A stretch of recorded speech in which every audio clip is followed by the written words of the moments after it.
Hello, everyone, and welcome to Masterclass. It's YouTube Masterclass, Coursera, which is an online programming of classes for universities, institutes, and colleges that allow the units that we get from this class. There's two classes left of this particular one. I'm teaching the genre of Westerns, and we've actually had 10 classes, and I couldn't believe that we got through so much material. There's a little bit more to get through. There's always more, when you research a subject, you can find out about more more opportunities to go in and see more about the film, and you can study it up. And these units for our class are for Calarts, USC, and Harvard.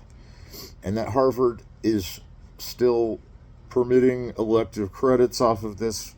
The film minor setup is a ways off, and I do know that there are a few that would count against it only because they wouldn't agree that this was a legit program. But if you've seen the lectures and if you've heard what we talk about, you know that what we do here is legit. And I've got 12 PhDs. I'm not faking it. This is really what it's like. Now, I'm not also saying that we have to like everything we hear, or has to be all the only way out is the happy way, the Wizard of Oz way. I like the Wizard of Oz way, and it's magical, and it's the best fantasy ever, but even it draws attention to itself being fantasy. And so we're not living in this fantasy world that you can just jump on the internet and propose that you would do some kind of a class beyond where you're teaching now or so whatsoever, because I've had teacher careers all through the last 10 years while I was getting my PhDs, and most of it was in aesthetics and philosophy and cinema. And there were some other coursework that I took, but the reason I bring that up is because you don't want to be afraid of things like I said, even in the interval of the Communist Manifesto. If you had to read it in school, you wouldn't necessarily be a communist after reading it. There were those that were scared, and the Red Scare, that just the minute of reading it turns you into that, and that you've got to be aware of. That I've read it, I'm not a communist necessarily. If you tell Berkeley, yeah, I kind of am, but I'm not a communist in the sense that D.W. Griffith was later in his career, that we found out researching his life and career. And D.W. Griffith is really interesting because he's the coming father of film. He put it all into alliance with his version of how cinematography by Billy Bitzer could take these images and propose them as paintings on a theatrical screening space, and that it seems like they're interactive, and it seems like you go into the painting. That's because when we all look with our eyes at an image, and then that image changes us, it leads us, when it's good directing, to the next image that we're supposed to see in some kind of balance or symmetry, or one side is heavier than the next. You can dissolve from side A to side B, with the technique of filmmaking.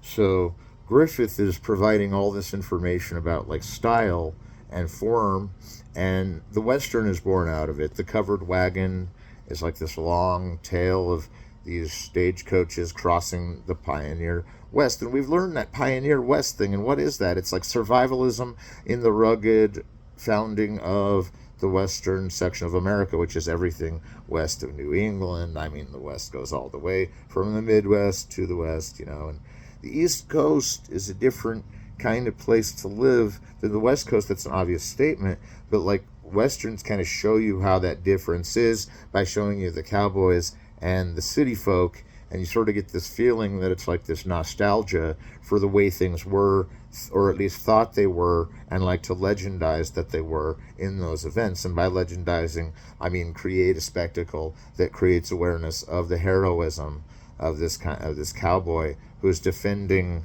the saddle, who's defending the female in the film, if it's Stagecoach. And you get this feeling that he's noble, and that he's not arrogant, and that he fights battles for the heroes. And you get that in the Man with No Name trilogy as well. You get this idea that they're fighting for this courageous, heroic battle. And so it gets me to the beginning of this lecture, really, and it's so long a lecture, but hear me out. It'll go about 50 minutes, maybe less. But if you hear me out, this is the thing we're looking for, is a final, which is next week. And I plan on having a lecture before I give it to you, and then you'll have it, and then you'll have the last lecture. If I come back in lecture 13, it'll be just to give the final. Because it's not that it's easy to forget, it's just the way the system puts the videos online at Google, and they put them online all over the web. These master classes are available to watch, like, in a lot of different places, other countries, and it's not that we're searching for a big stretch of like audience. We want to reach those that are going to school online and want to take an online course about cinema. We've made that clear. And so the final is something along the lines of define classical Western apart from modern Western. So we're going to look at 2 movies and back to back. And we're going to kind of demonstrate how this final goes, because I know I haven't been like instructive with the final and as much as I should be, and it's coming next week. And if you want to get a grade and get the units, then you take the final. Coursera grades it. Their robots pass it to the teachers, and they okay it. And it's that you have to define the classical Western versus the modern Western. It's a hard question, but I think you can't get too into the wraps of the definitions of classical and modern, though you do have to get into those scrapes and scraps. You have to get into them. The classical ideal is that we do the Griffith, we're all hinging together the style of a shot, and the style of a shot is all edited to the next shot, so you see how the editing becomes technique that is style too. And so in a classical Western, you have the symmetry of focus, you have the heroism, excuse me, my language, of John Wayne in this movie, Rio Grande. And Rio Grande is one of the Cavalry trilogy, and we discussed it as the one that they have all the stunts in. And the stunts were where they would ride the horses inside of Fort Apache, or it's the same fort from Fort Apache, but that it's a different narrative is kind of subtle, because the difference between the 3, She Wore Yellow Ribbon, and Fort Apache and Rio Grande, all classical Westerns, and they all take place at West Point, but that Fort Apache shows the Custer side of things that we discussed went really downhill later in Westerns, because they really found out later he was a crazy character. And it's kind of how movies figure out history as they go, and the ones that were like didn't predict right about how the current would change are sometimes the reason it changes. So you can never really tell, but it's still an anomaly out there to find out why genres pattern themselves in a certain way. These films were coming right along the side of the end of World War II, and that they're about the incumbent solution to going inside the home and being in the home and protecting the home from all things outside of it. And as they're moving west, they have these outposts with all the soldiers in training so they can fight things more than just the battles against the Native Americans, which are still expressed in these movies in kind of a racist way, because you're kind of like, well, wait, they're saying that like they have to still control the Native Americans to be like seemingly civil themselves. And I never understood how they could process the Native Americans on one side of West Point as inferior when they have all the muscles and the strength and the guns, and they take care of the fort too. And it just seems like their sublimation is sort of a consensus on what the culture was used to on like race relations. And I'm not saying that like you can't watch these movies just because they have these hierarchies. A lot of times, because of the classical way they do things, these hierarchies are sensed out and placed into the film so that like they can have a sense of power. So John Wayne can be this cowboy, this hero, and he can have the honor of protecting everyone, including even the sublimated, but like that they're so sublimated as Native Americans that they're more expendable than the rest. That John Ford does comment on the word expendable, why they were expendable, and I don't think he means that just means that these soldiers were good, they could go out with a torch and be gone and everybody's just expendable. It's just the opposite. It's like, if they were expendable, we should all get together and remember them. And So there's kind of this memorial service going on in the John Ford thing. But John Ford is like one of those artists that doesn't really admit to artistry. He's a strange reviewer because some of the directors that were working in the classical area were kind of putting the story together the way it was formed in the script, and it was entirely like objective. It was like putting together the coach and then the wagon, you know. But in a modern film, it'd be like El Topo we talked about, or even Butch Cassidy and the Sundance Kid, which is the one I wanted to talk about. And it's like they kind of stretch the time of the shot in Butch Cassidy for the modern one. And the modern one is always going to be the more existential one. That is the theory one. That is the one that searches inside, looks for meaning, can't find meaning, becomes like agnostic, atheistic. And these sort of like trails of adventure for the Western follow Butch Cassidy and the Sundance Kid in these kind of like quiet, slow intervals that are like The Man with No Name. But again, it's like they don't have like the usual Wild Bunch like snapshot to everything that's going on all at once. And I love that he can edit different shots together and make everything all together at once.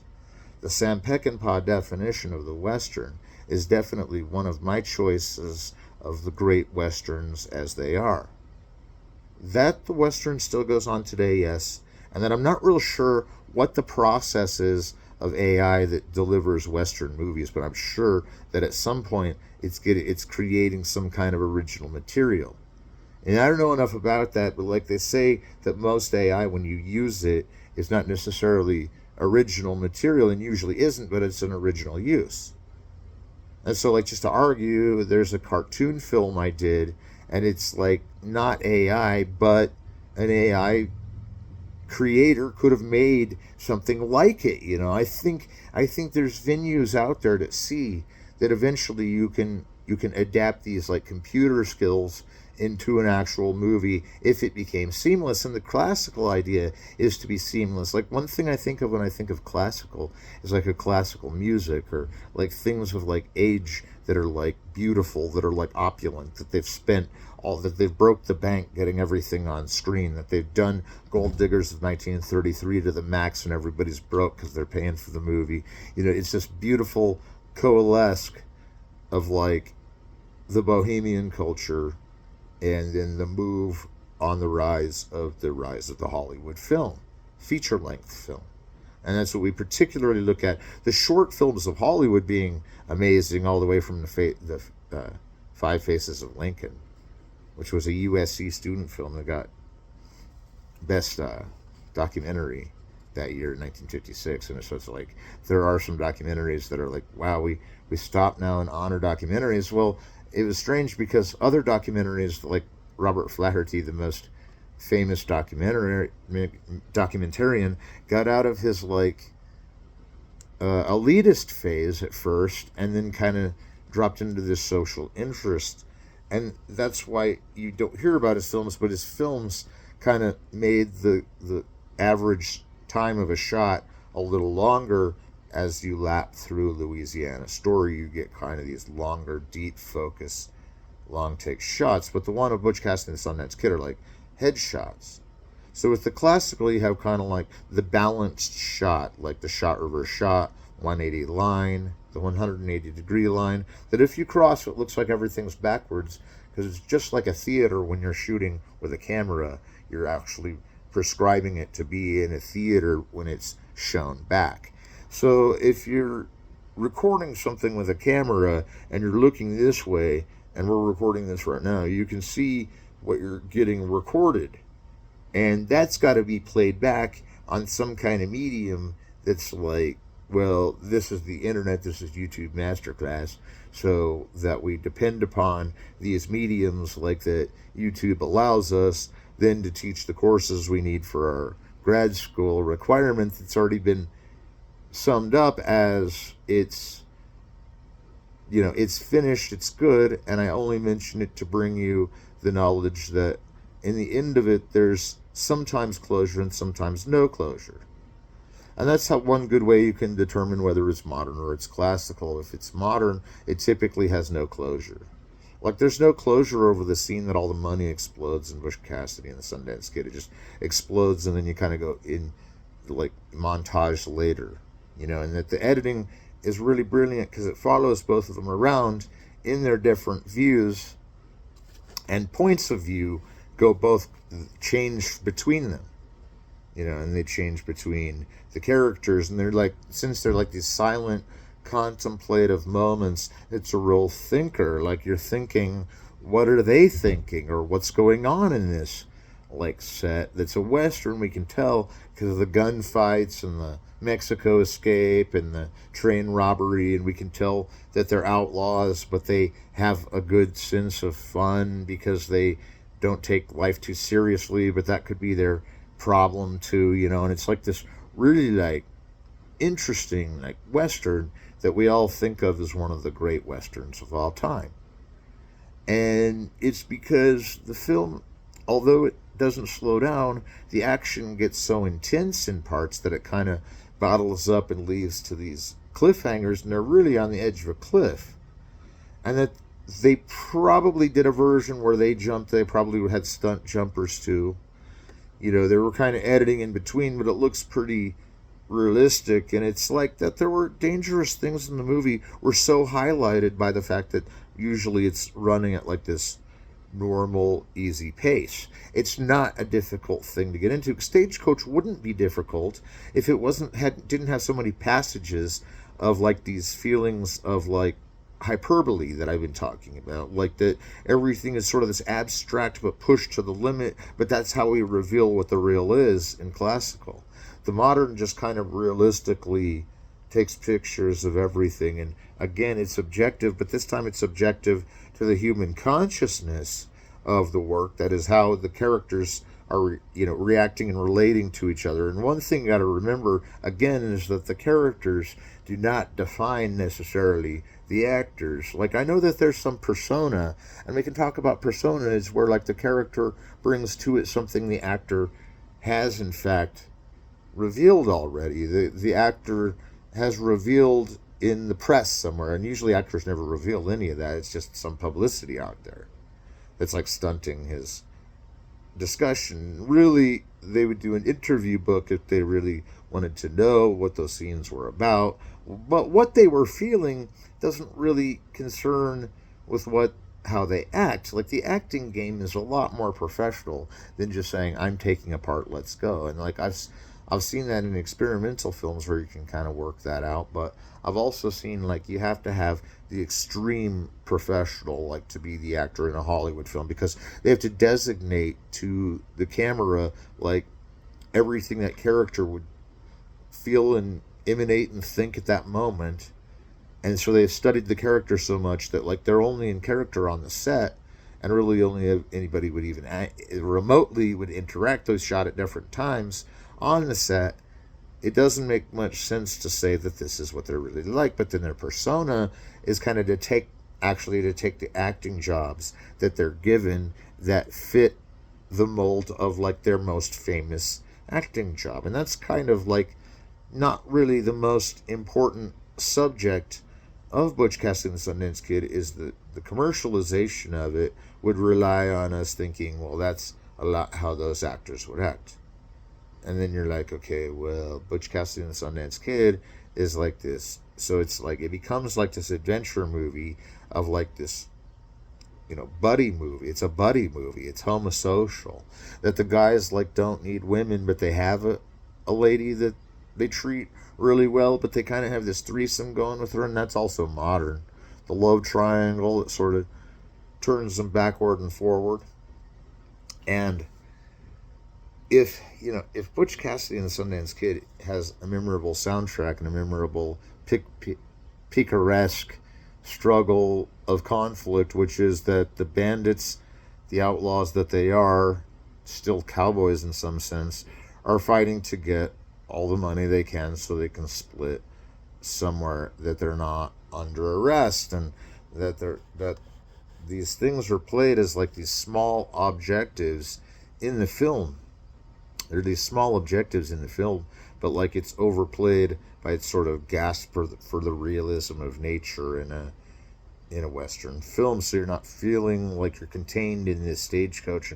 I like in Django Unchained and The Hateful Eight the use of how they do stagecoaches and that, because Django Unchained doesn't really have a stagecoach to say it does, but like the stagecoach in Hateful Eight's this like big grand, like it's hyperbole on purpose. It's so hyperbolic that like now you're in like Ichabod Crane fantasy, you know. And I'm not saying it's a bad thing. It's like on this real mountain pass up in Telluride. I've seen that mountain pass. I've been on it, and it looks pretty good as the Hateful Eight would go. But I don't know how they got that stagecoach across that canyon really. So it must not have been easy to carry giant crate cameras up to, or have them lifted up to a point that they were filming the stagecoach scene to Hateful Eight, and that it's such an imperative stagecoach scene. Going back to stagecoach because now they're going back with the stragglers that they dropped off in, you know, the city, Dodge City. And don't forget that movie Dodge City, where the director makes this movie that's very classical, very much inside this saloon almost the whole movie, and that it kind of shows the city as it is in the West, and it looks so lively and cheery that like a Buffalo Bill show is like convincing us in this sort of sense, in this magnitude, that this is the real Old West. And we get the same feeling in the Hateful Eight, that this is like the same Old West that's been shown to us all since the Great Train Robbery, you know. And there's this big stagecoach coming at the beginning, and it ties in the characterization later of how then certain ones of them get killed, and the actors' characters in the film get killed for like having differences against those that were trying to retain order. And it was like the return of Stagecoach, you know. It was like, we're going back to the Rio Bravo jail, and it's going to be like a showdown, and that the showdown doesn't happen right away, but that the characters all have to convince each other to get into the showdown, that they're all practically almost in, even before the ride ends with Stagecoach. And it's Kurt Russell and Samuel L. Jackson in that scene, and Jennifer Jason Leigh. And I didn't really think there was like this moral to it, and that's what I loved about it, because Stagecoach kind of has this, well, he's going to take care of the girl and take care of his farm, and Dodge City's like, well, we're going to take care of the saloon even if it gets blown up, you know. And they have all these optimistic outlooks. And then like with Butch Cassidy and the Sundance Kid, it's kind of like a comic ending, but it's ironic. It's like evil laughter we're having, seeing them get like caught in this like big heist, and they wanted the money so they could escape, and they were escaping because they stole money. And it's like, it's kind of this Bonnie and Clyde thing, but with two cowboys, and that like they're in this gang, they're in the gang, and they have other friends that are in it, but that it becomes about two people. And still, from our perspective, is the technique of style that leads us into the modern. There finally we get these subjective points of view. And I didn't really feel that the ending was necessarily closure. I felt like the way that they got trapped and just stopped in media res was like supposed to be the ultimate like ending shocker, that like they just stop in the middle of mid-frame of when they're recording it.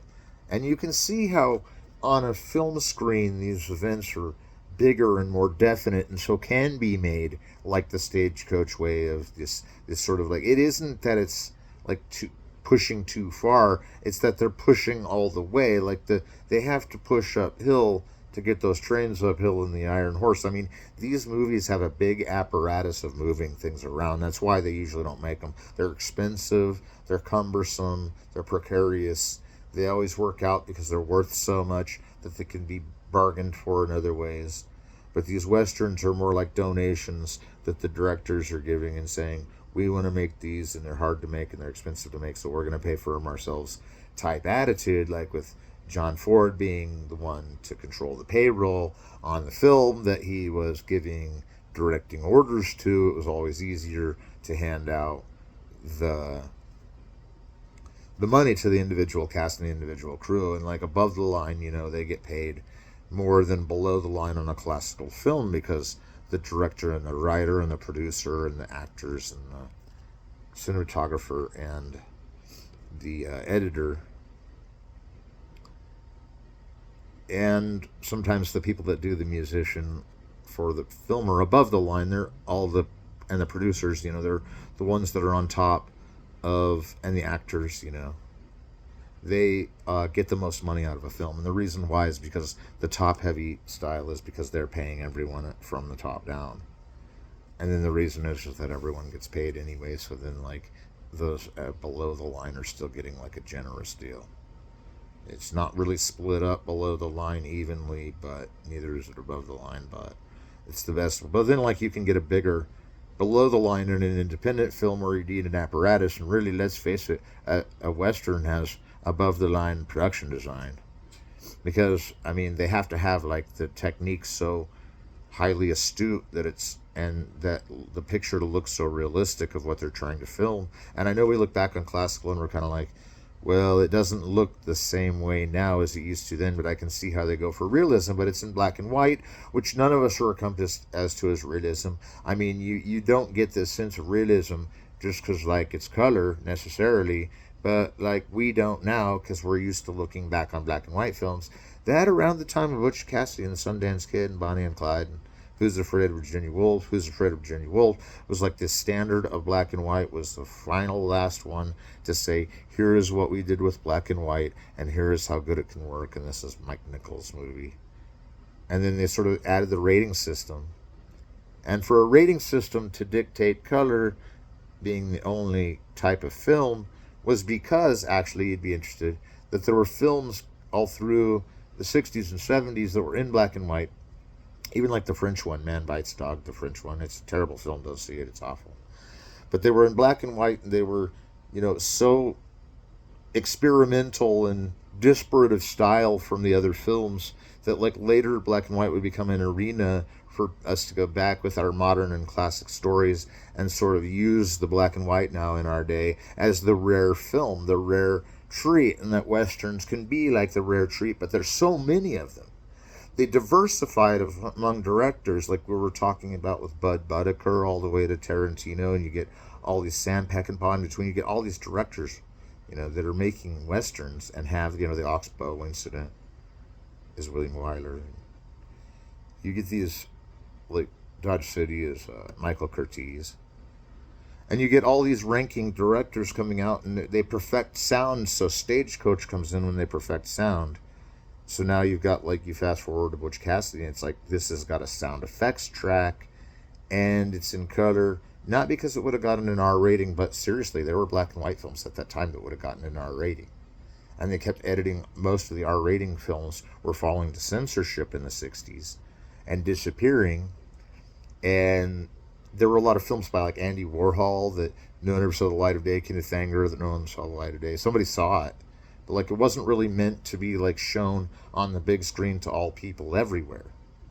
A lot of these movies. And so that they were in black and white and that they were, like, these seedy films kind of made documentary, this kind of, like, expose. So, like, in Midnight Cowboy, there's no black and white, but there's still, like, a camera filming, like, in an Andy Warhol way, kind of recording the party, and it's playing back sometimes in black and white, although we barely notice that because they mostly chose color for the scenes that they were showing on the paper on the wall. The projector was projecting the image onto the screen on the wall. It would be like these big paper sets, or like cloth hanging down. And they've got them all at these parties. They're like showing psychedelic pictures on, like, people's bodies while they're dancing around in Midnight Cowboy. So it's this very, like, experimental style to even use black and white. And by the time Who's Afraid of Virginia Woolf, there was such a bust on censorship that they were like, well, let's just follow along and not make these documentary types that are turning into, like, scary films, like showing us Reefer Madness. It's like we have this documentary style that we make fun of the Reefer Madness with, but we use it to not include those who would have said Reefer Madness is a good thing, and then the documentary seems like Reefer Madness, not because of the other way around. And most of those kind of films are in black and white and seem agitative. And so, with all this in common, we really get this view that, like, the black and white was used by the time the 60s came around, not as much, because that was kind of for the expose underground film. And a lot of people attribute it to, just black and white ran out of its meaning, but it didn't. It was more like color became the stable reality for us to relate to. We're, like, thinking in the audience in the 50s, okay, like, this is the color that the world is, or maybe in Douglas Sirk, even more vivid than the color of the world is. So, I don't think that color came in that arbitrarily either. I think that it was considered an easy, fancy way of doing a movie, and Since Gone with the Wind was it, and that was kind of the G-rated fare of the day, although it seems pretty, it's got some pretty hard-hitting themes in it, but it's kind of watered down and paled out. And like by today's comparison, I still like the exaggeration of it all, even though that's what usually gets you to the reality of a war movie, is you have to exaggerate kind of, because the war is such an exaggerated thing. And I'm glad, for one hand, that they have genres that they're able to kind of, sugarcoat the pill, or put these masks of narrative around the story, and so it can hold the story together, and still promote like its basic narrative. Like a narrative can encompass a film and seem like it is no longer the reality that it's portraying, but still seem like it hits on an emotional reality, which just is our response to the film that's similar in all of us, because there's this kind of universal objective to cinema to make the images move and to make it entertaining while it's happening, is kind of what you're doing on a screen. And so since you record that first, you have the skills of the theater in front of you to project onto these scenographies that you're building and that you're kind of thinking of in your mind. If you're an architect or you're an engineer, you blueprint everything on the set before it gets built. So if you're like in a movie like Rio Grande, you have to be like more classical with the production design. It doesn't always mean that it's going to be easy with the modern realm. It's a perspective. In this way, they're like antique and frontierism, old school, like we're going back to see what the Old West is like, and we're going to procure land, and we're going to throw people off of our land, and we'll probably have to fight some, savages along the way. And it can be really taking from today's audience who's like, but we're too responsible to watch movies like where there's Native Americans taken away. And if you look at the movie like Tombstone, it doesn't resolve that problem, except it doesn't really encounter the same level of subject of the Native American. You don't feel in Little Big Man like there's any offense made, really. Like, you're kind of saying that like the Native Americans at this point get to take over the film, like they pretty much got to after Fort Apache kind of chinsed out at the end. And everybody knows Fort Apache chinsed out at the end with John Wayne reading that speech about like how heroic Custer is.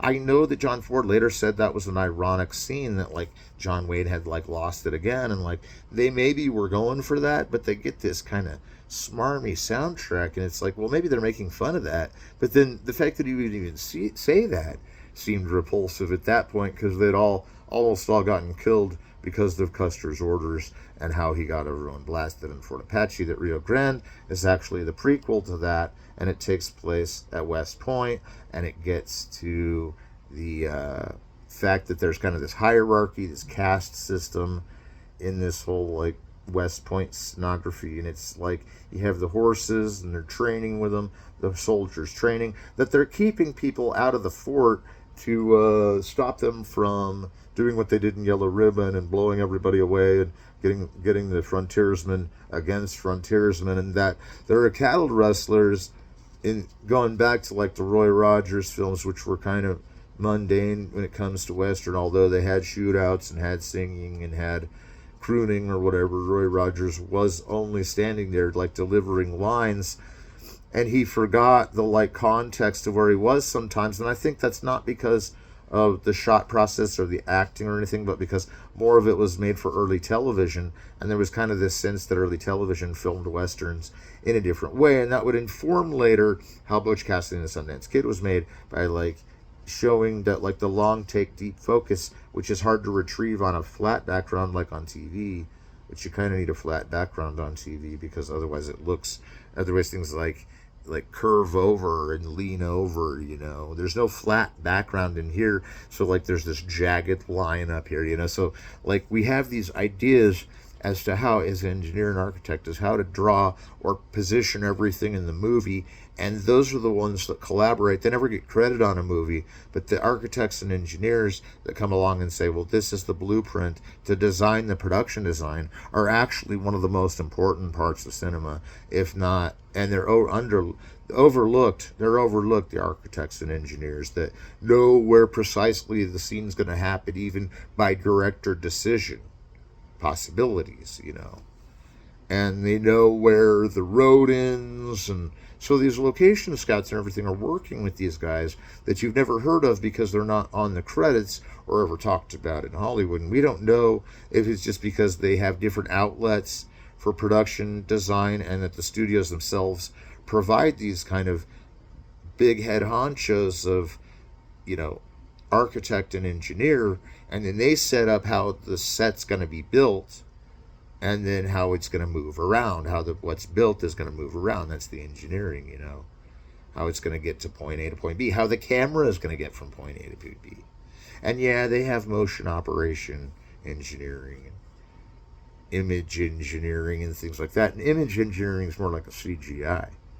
And you will see those in like westerns like Tombstone, or even later in Open Range and thing, where you see that you have kind of this technical process of showing the gunfight. And the technical process of showing the gunfight is filming up close of the gun shooting the bullet, and then a further away scene of the gun shooting the bullet, and then you match up those two scenes, and that's one way of illustrating that a gun has just fired. Is fire it twice and then edit together the motion of the two, and that's where you get this feeling like it just moved and fired. Now it's more dangerous because we're still affronted by the guy shooting at the screen in Great Train Robbery, which gets used again at the end of Goodfellas. And I don't know. I mean, it's just like the Rio Grande that I know is like fun to watch because you like the characters in it. You like the specialty that they're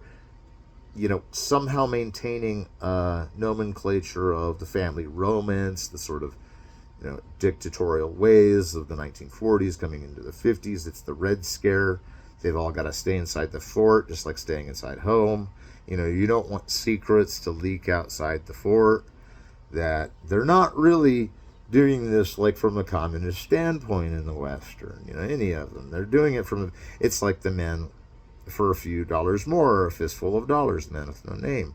It's not like these aren't capitalist films. They seem social in their regime of how the cowboy lives on as a hero or anti-hero, even in the sense that he did something right, whether he meant to or not. And the anti-hero breed is more like they don't know if they did anything right, but we sort of reach into them for this antagonist that becomes sort of protagonist-minded. But it's interesting because in the Western, we see this goal of capitalism and how it's still taken on. And the social rendering comes even from John Ford doing Grapes of Wrath, and we discussed that. But the political side seems to side with the money-making machine as being the way to build these stagecoaches and trains to move west. And so then you have this whole element of capitalism being the agenda in these, like even in Butch Cassidy and Sundance Kid, where they have to rob to stay ahead, and that they buy and barter for other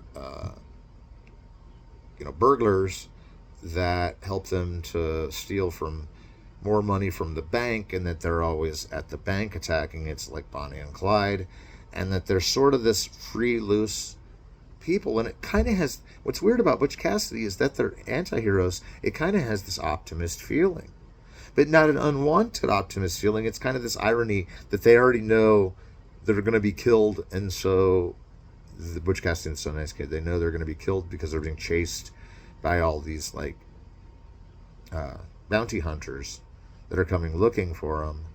And they sort of have this outlook like, since they're going to die anyway, they're going to be peaceful and kind of happy. But they're not really peaceful and happy. They're actually wounded. And that's why they're sitting around most of the film like in disgust of everything, because most of it is them getting shot and then having to rest at their base. And when the movie became about getting shot and resting at their base, then it became this kind of character study.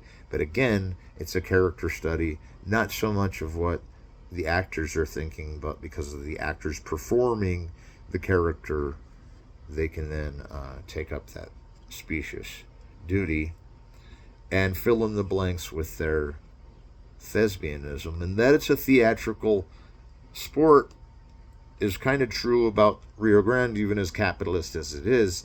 It's still a spectator sport to see actors hinge their personas upon us, either oppositionally or forward like, diametrically, either to opposite. And then, that characters do reflect a sort of theatrical, even though vaudeville and that sort of thing was the curator of the Western Child, it wasn't until Covered Wagon and the Iron Horse that it really took off. And we really know that there were all kinds of Westerns in between. That the Squaw Man is a Western by Cecil B. DeMille, and I can't describe what can be a problem with it, but I'm not really indigently mad that the Squaw Man exists. On the one hand, I'm appalled by the title because we all know the title is really unpolitically correct, and for me to even say it, I should say sorry, but that it's Cecil B. DeMille,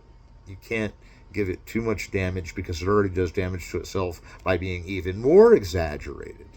And by being the most exaggerated of all the storytellers, he's kind of showing us this way of the way the Old West is going to look like in terms of the Native American. And really, we don't get this sense that the Native American are going to be good like in the silent film Last of the Mohicans, which is later this revolutionary sort of anti-Western, pro-Native American sort of subject study of a character outside of the frontierism that the frontier has eluded the Mohicans in, even more so in the second one, the remake with Daniel Day-Lewis.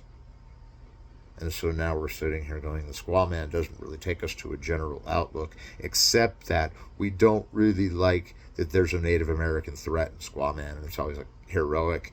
But that we're not real sure what happens in the battle. It's kind of one of those Judith of Bethulia, one side is chasing after the other side to kind of do those chariot race scenes that were so popular in the silent era because they showed movement of even the traction of these trains that were and these events that were motorized. And again, you have this sort of engineer make it happen, and then when you edit it, you make it look like it was an all-out demolition derby or something by making it look like the 180 line is closer or farther away or on the exact stack, so it looks like they're headed for each other, coming from both shots and encounters with the shots. So again, the final is going to be about how the classic Western uses decor, is the answer to it. The classic is decor, character acting, and innocent female portrayal.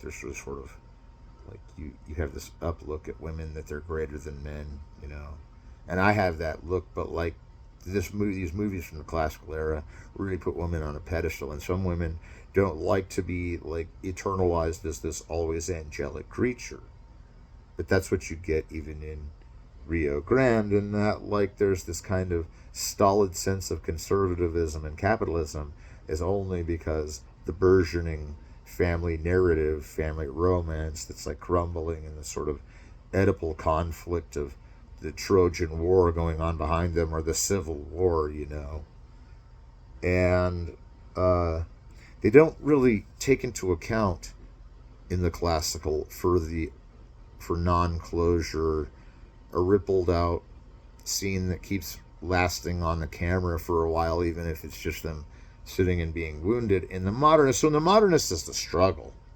The modern Western is the struggle, or the individuality, or the want for things to come out right, but never finding sufficient means for things to come out right. Whereas the classical has this closure, and the means always justify the ends. Whereas in modern, it sort of loosens the means into this kind of abstract, again, anomaly of the sort of way the West is supposed to be told in the modern era, which seems slow and musical and full of sound effects and full of like mostly color. You can get Dead Man later that's in black and white, and it seems like this exotic tale of the Native Americans that come to life, and they sort of breathe on the whole sensuousness of the atmosphere, that there's kind of a white savior kind of undercuts it, but that there's this total feeling of unity with the Native Americans, again, like in this little big man way, which sometimes seems optimistic and naive, but really that's only because we now, looking back, we wish they would live, and we don't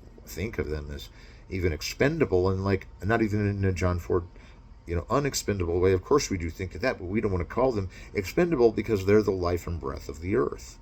Even in Last of the Mohicans, the scene at in the silent era of the natives getting together and like pushing to form this sort of advocacy for like natural balance in the Western world is already being shown, and then these sort of imprints of like movies with Squaw Man are taking over as the more entertaining type, and then we're sitting there going, well, later we look back and we're like, well, Cecil B. DeMille always exaggerated so much that he's going to get in trouble with the political corrects that are like, hone it back a notch, and he's even being criticized over the years by, like different critics. Even Pauline Kael will come in and say that it's too enormous and it's so big that it's like, what's the point? Because it's all blowing up and you all make it big, and then it's like this big like robot movie, it's like, how am I supposed to react to a robot when a robot doesn't have human emotions? What do I do? Pauline Kael asks.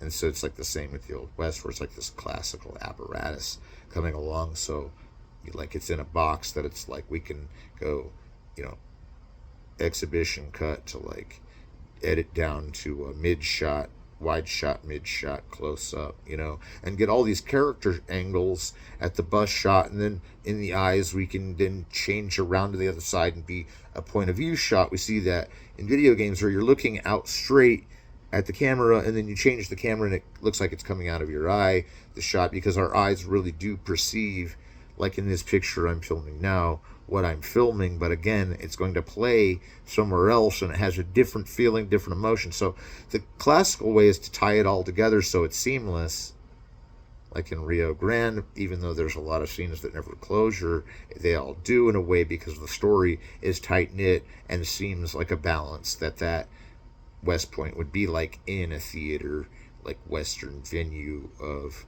frontierism, where they're showing off cowboys and things like that. And then in Butch Cassidy and Sundance Kid, it's more this consciousness thought about like, what are we going to do next? Where are we now? What just happened? Why am I injured? What am I thinking? And those were things that the actors had to think about for the characters to come alive with the thoughts they have as characters. So it's a really precarious measure that these films are made on the balance of everyone working to extreme professionalism.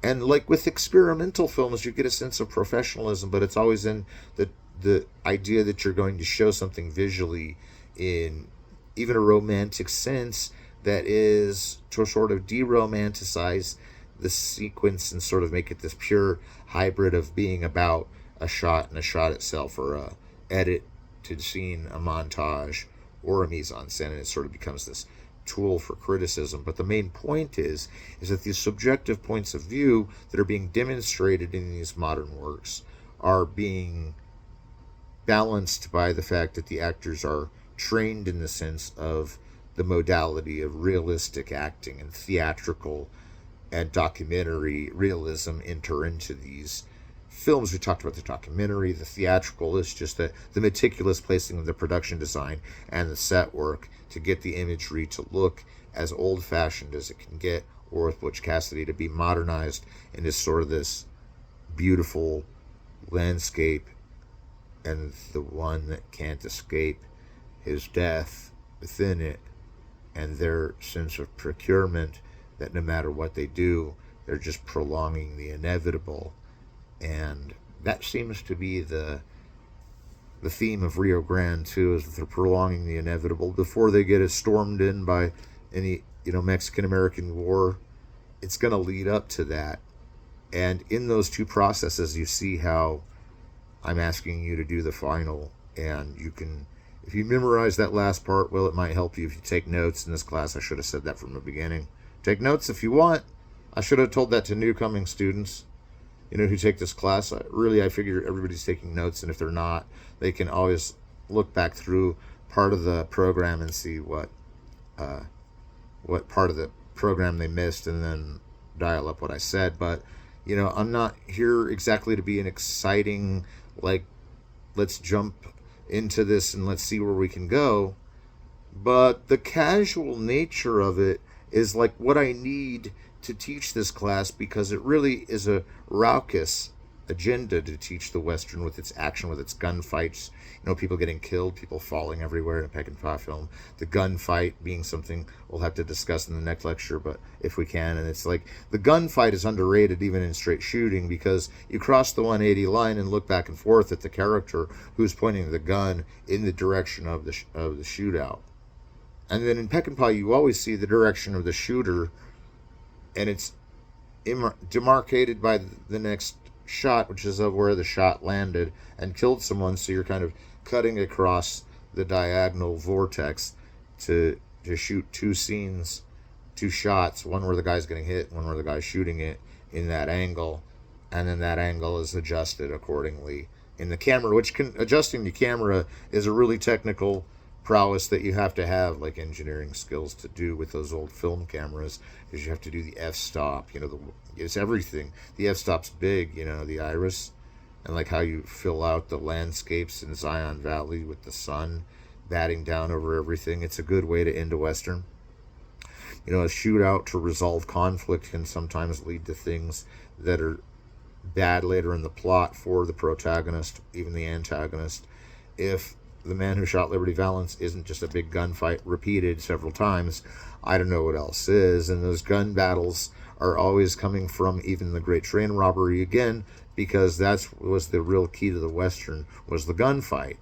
And the gunfight came from Buffalo Bill, and that's one good thing that did come from there, was the gunfight. And the gunfight was like a duel that the antagonist and protagonist would have. High Noon's all about him meeting them for a duel, and they have to meet in the center of town and have this big duke out. And so everybody that's gunning each other down is doing this violence in this sort of this ritual, aestheticized way already from straight shooting, where the camera's flipping around and showing each side of the point of view of the gunfight. And then they sort of, whoever gets it off first isn't necessarily the one that wins. Whoever the director has the writer say wins is who gets to win, because they have to edit it in multiple components. And if you pay attention to that, you can see that the actor doesn't really die, because you can tell he's in later scenes than the scene filmed while he was shot. All right, I hope it wasn't too confusing. We'll talk next time. It'll be our last lecture. And I thank you for all taking this class. It's been a lot of fun. I mean, I don't know if fun's the right word, but a lot of us learned a few things about silence and landscapes and treating Mother Nature with dignity. And we learned that gunfights are really entertaining on film, but we didn't exactly exaggerate it to the point that, like, all gunfights are necessary in film. Some gunfights may be too raunchy, like the Squaw Man, because they keep knocking down all the heroes of the film and we're supposed to cheer. And I never get, those are too dated for even me. I think it's like that he's trying to be kind of subversive even in his classical nature, is kind of the sort of thing that annoys me about, like, having it perfectly in a box and then sort of having this, will-o-wisp drift out of it. And I don't mind that, but it just seems like in the timing of an organized Western film, the modernism is going to treat us with a better sensibility towards how characters respond, even in gunfights, to the outside world of the frontier, which in this one is more like nature consuming you in vivid technicolor. We'll see you next time.